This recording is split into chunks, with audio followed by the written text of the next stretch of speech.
Débloquez votre parler en anglais grâce à English for All. Mesdames et messieurs, chers internautes, bonjour. Je suis Kwame Pascal, traducteur et le promoteur de English for All. English for All, c'est un centre de formation en anglais agréé par le ministère camerounais de l'emploi et de la formation professionnelle et qui a pour objectif d'amener les francophones africains à parler l'anglais.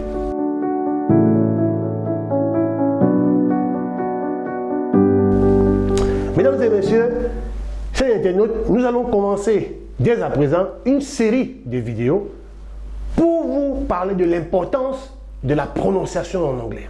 Contrairement au français, où l'orthographe rend compte de la prononciation des mots, en anglais, l'orthographe ne rend pas compte de la prononciation des mots. Pourquoi? Je prends un exemple. Ici au tableau, nous avons par exemple le mot français courageux. Si j'écris ceci, je peux facilement lire courageux. Si j'écris le mot d'en bas, naturellement, vous allez dire Fadimatou. Mais en anglais, l'orthographe d'un mot ne rend pas compte de sa prononciation. En anglais, il y a une donnée supplémentaire qu'il faudrait avoir qui est la transcription phonétique de chaque mot. Pourquoi? Parce qu'une même lettre peut avoir les sons différents. C'est le cas du mot fish et fine. Ici, on a FI, également ici, on a FI. Ici, je dirais fish, ici, je dirais fine. En français, j'aurais dit fish et fine. Mais pourquoi en anglais, j'ai dit fish et fine à cause de la transcription phonétique?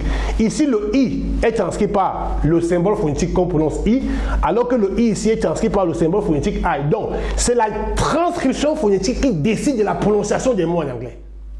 Par contre, en français, rien que l'orthographe du mot rend compte de sa prononciation. On n'a pas besoin de la traduction phonétique française pour être capable de prononcer un mot en français. Mais en anglais, on ne peut pas faire sans la phonétique. Donc ici, par exemple, la lettre I, les lettres I se prononcent différemment. Je prends dans ce cas, le mot ici, je prononcerai ceci dog. Pourquoi? Parce qu'au niveau de la phonétique, le O est transcrit par O. Or ici, je prononcerai le mot ci cam, parce que le O est transcrit par A. Or, si c'était le français, je devais dire dog et com. Mais en anglais, j'ai dit dog et cam.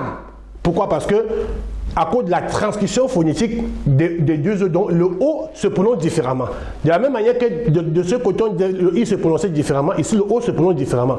Donc, pareillement ici, on a des groupes de lettres identiques qui se prononcent différemment. Ici, il dit here, hit et head. Si c'était le français, il devait dire he hat et he hat.